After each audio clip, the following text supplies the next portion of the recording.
Friend मैं हूँ दीपक। आज मैं आपको एमपी टेट वर्क 2 की पूरी प्लानिंग बताऊंगा, किस तरीके से आपको तैयारी करनी है, कौन कौन से टॉपिक आपको पढ़ने हैं, किस किताब से आपको पढ़ना है, इन सब चीज़ों के बारे में आज हम बात करेंगे। सबसे पहले हम लोग अपने सिलेबस का आइडिया ले लेते हैं। आपने सभी ने नोटिफिकेशन देखा ही है, उस नोटिफिकेशन में ये आपका सिलेबस दिया हुआ है।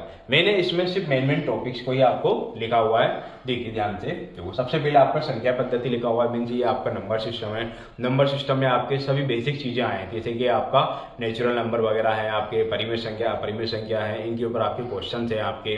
तो इसमें क्या करना है, आपको 9th की जो एनसीईआरटी दी हुई है उसका जो पहला चैप्टर है वो आपको रीड करना है। साथ ही साथ जो आपका वास्तविक संख्या वाला 10th का चैप्टर है वो भी आपको रीड करना है। इसी तरीके से आपका बीजगणित मीन्स आपका ये अलजेब्रा है, इसके अंदर आपको बहुत सारे टॉपिक आ जाते हैं, जैसे कि आपका अनुपात है, समानुपात है, परसेंटेज है आपका। इसके बाद में आपका साधारण ब्याज है, चक्रवृद्धि ब्याज है, mean simple interest, compound interest. इस तरीके से काफी सारे टॉपिक आपके बीजगणित में भी आ जाते हैं। ये आपकी ज्यामिति है, ज्यामिति के अंदर जैसे कि आपके त्रिभुज वगैरह है, इस तरीके से बहुत सारी चीजें, त्रिभुज है, वृत्त है, सबकी प्रॉपर्टीज है, गुण है, गुणधर्म है।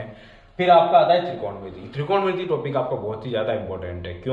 क्योंकि इसका जो संबंध है वो सीधा सीधा आपके 11th क्लास की एनसीईआरटी से है। मीन्स त्रिकोणमिति आपको 10th की पढ़ने के साथ साथ, 10th एनसीईआरटी से पढ़ने के साथ साथ आपको 11th एनसीईआरटी से भी आपको त्रिकोणमिति को कवर करना है। ठीक है, इसमें भी मेनली आपकी 3.2 और 3.3 वाली जो आपकी एक्सरसाइज है, केवल वो आपको देखना है। इसके बाद में देखिए आप रचनाएं, ये आपके कंस्ट्रक्शन होते हैं। ठीक है, इसमें सभी चीजें आपकी आ जाती हैं। फिर आपका क्षेत्रमिति है, मेंसुरेशन, इसमें फॉर्मूले आपके बहुत सारे। फिर आपका आता है सांख्यिकी। ठीक है, मीन्स आपका स्टैटिक्स वाली चीजें आई थी।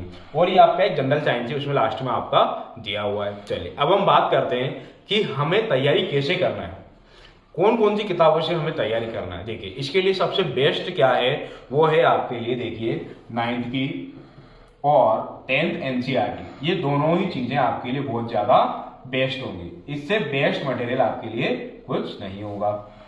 ठीक है, अब देखिए अब हमें जो भी प्लानिंग करनी है वो प्लानिंग हमें एमपी टेट वर्ग 1 का मैथ का जो पेपर हुआ है उस पेपर का पूरा एनालिसिस कीजिए। उसके बाद में आप वर्ग 2 के एग्जाम की प्लानिंग कीजिए। क्यों?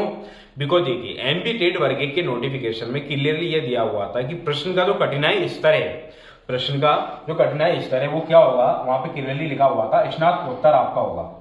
ठीक है, स्नातकोत्तर आपका होगा, मीन्स आपका एमएससी लेवल से आपके सभी क्वेश्चन आपके पूछे जाएंगे। इसी तरीके से आपके ये आपका वर्ग 1 है आपका। ठीक है, वर्ग 1 में आपका ऐसा। वर्ग 2 के अंदर उन्होंने क्लियरली आपसे बोला हुआ है कि आपके स्नातक स्तर के आपके क्वेश्चंस आएंगे। अब देखिए जब इन्होंने एमएससी का बोला था तो इन्होंने बीएससी के क्वेश्चन पूछे। ठीक है, जब उन्होंने एमएससी का यहाँ पे बोला था तो उन्होंने क्या पूछा था आपसे, बीएससी का पूछा। अब यहाँ पे इन्होंने स्नातक का बोला हुआ है, मीन्स आपका 11th एंड आपका 12th भी आपसे ये पूछेगा। 11th एंड 12th एनसीईआरटी से भी आपके क्वेश्चन पूछे जाएंगे। अब आप कहेंगे कि 11th 12th पूरा पढ़ना पड़ेगा। नहीं, आपको 11th 12th पूरा पढ़ने की आवश्यकता नहीं है।